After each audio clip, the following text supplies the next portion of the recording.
Halo gengs, pasti kamu sering mendengar istilah apartheid. Ya, masalah apartheid telah nyata terjadi di belahan dunia kita loh, tepatnya di Afrika Selatan. Nah, untuk makna apartheid sendiri, apart yang berarti pemisah, sedangkan theid berarti hukum atau sistem. Apartheid ialah nama yang diberikan pada ideologi sosial ras tertentu yang dikembangkan di Afrika Selatan selama abad ke-20. Nah, ini menyebabkan diskriminasi politik dan ekonomi yang memisahkan menjadi 4 ras, yaitu kulit hitam atau suku Bantu berwarna atau ras campuran, India dan Afrika Selatan berkulit putih.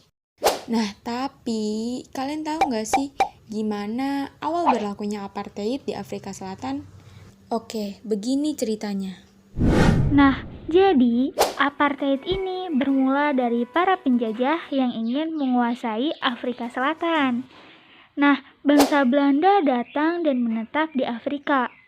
Dan gak sedikit dari mereka yang menikah dengan orang Afrika asli dan keturunannya disebut sebagai kaum Boer. Setelah Boer menguasai Afrika, pasukan Inggris datang untuk ikut berkuasa. Dan disitulah terjadilah Perang Boer. Apa sih Perang Boer itu?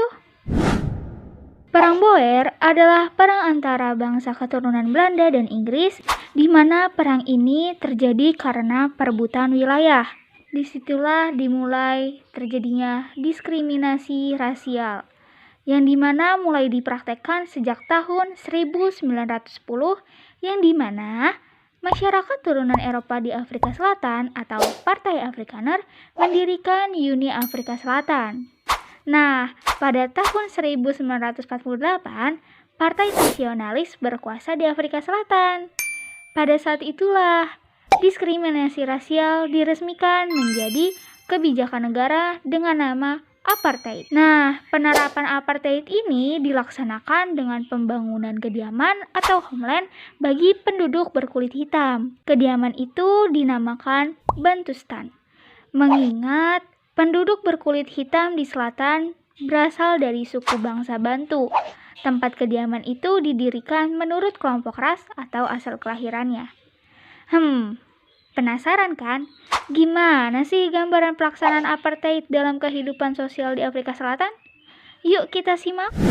Nah, yang pertama yaitu perkawinan antara kulit putih dan kulit hitam atau kulit berwarna dianggap sebagai pelanggaran hukum nih. Yang kedua, daerah perkotaan diatur sedemikian rupa agar kegiatan bisnis yang strategis dapat dikuasai oleh warga kulit putih. Jadi, pada dasarnya, warga kulit putih lebih diprioritaskan dibanding warga kulit hitam. Bahkan nih ya, jenis pekerjaan, alat angkutan, tempat hiburan, fasilitas layanan masyarakat, serta tempat ibadah dibedakan antara warga kulit putih dan untuk warga non-kulit putih. Dan yang lebih parahnya lagi, warga non-kulit putih dilarang melakukan ataupun terlibat dalam kegiatan politik apapun nih guys. Oke, mending kita lanjut yuk ke reaksi perlawanan dalam menentang politik apartheid nih. Politik apartheid ini mempengaruhi baik dalam forum sampai forum internasional loh.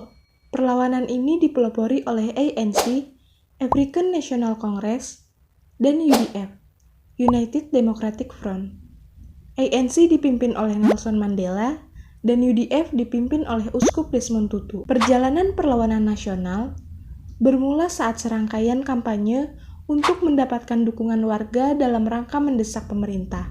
Pada 1952, ribuan warga kulit hitam melancarkan aksi damai secara pasif untuk menentang hukum yang tidak adil. Sekitar 3.000 warga mencetuskan Piagam Kebebasan Afrika Selatan yang berisi tentang kesamaan hak dan martabat rakyat Afrika Selatan. Pada 1960, banyak terjadi aksi kerusuhan dan kekerasan, seperti terjadi di Sharpeville, Cape Town, dan Transkei. Pada 1976, para mahasiswa kulit hitam melancarkan demonstrasi untuk memprotes aturan persekolahan bernada rasial, seperti terjadi di Soweto. Selanjutnya, warga kulit hitam melancarkan aksi protes terhadap kebijakan pembaruan parlemen, dan berkembang menjadi kerusuhan rasial massal sehingga pemerintah memberlakukan keadaan darurat perang pada Agustus 1945.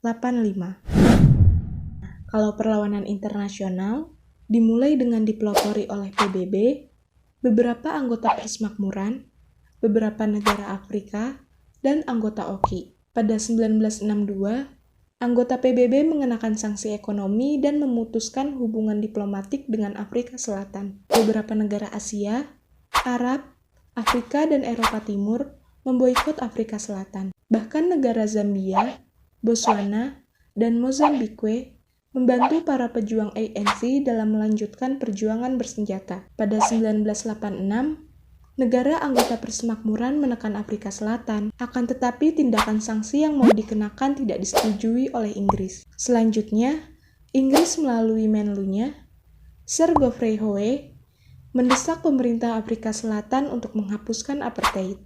Desakan itu berlanjut dengan kecaman terhadap kegagalan pemerintah mencabut keadaan darurat perang. Tekanan berikutnya datang dari kampanye pembebasan Nelson Mandela yang sudah dipenjara sejak 1962. Nah, sampai sini kalian penasaran kan? Gimana tanda-tanda berakhirnya apartheid? Tanda-tanda berakhirnya apartheid di Afrika Selatan mulai tampak saat Frederick William de Klerk menjadi presiden. Saat pengambilan sumpah jabatan di Pretoria, ia menjanjikan reformasi kebijakan rasial. Reformasi tersebut setahap demi setahap berkembang menjadi penghapusan apartheid. Di tengah sambutan yang menggembirakan, tindakan F.W. de Klerk itu masih mengundang reaksi negatif baik dari kalangan kulit putih maupun kulit hitam. Mereka menganggap pemerintah bertindak seperti itu untuk menarik simpati forum internasional demi dicabutnya sanksi ekonomi dan politik terhadap Afrika Selatan. Selain reaksi negatif, muncul masalah lain berupa persaingan etnis. Persaingan etnis terutama terjadi antara suku Xhosa dan suku Zulu sebagai dua suku mayoritas. Di tengah persaingan etnis, Nelson Mandela tampil menggalang persatuan rakyat Afrika Selatan. Dengan sikap moderatnya, ia mengajak semua pihak, terutama partai-partai untuk membangun Afrika Selatan. Berkat karisma kepemimpinannya, warga kulit putih dan kulit hitam mau bekerjasama menciptakan kemakmuran Afrika Selatan. Betapa kerja keras de Klerk dan Mandela berupaya membangun Afrika Selatan baru yang selama lebih dari 80 tahun dibelenggu apartheid. Nah, itulah sebabnya pada tahun 1993, kedua tokoh penghapus apartheid itu menerima Nobel Perdamaian. Pada bulan Mei 1994, berlangsunglah pemilihan umum di Afrika Selatan. Untuk pertama kalinya, warga kulit hitam memberikan suaranya. Lalu, pada tanggal 9 Mei 1994, Nelson Mandela dipilih oleh Majelis Nasional atau Parlemen sebagai Presiden Afrika Selatan. Segitu dulu ya materi tentang hapusnya apartheid di Afrika Selatan. Pastinya kamu jadi makin tahu kan? Nah, sekarang gimana menurut kamu kalau diskriminasi ras ini terjadi di lingkungan sekitar? Jangan lupa tulis pendapatmu di kolom komentar ya. Terima kasih udah nonton. Bye-bye.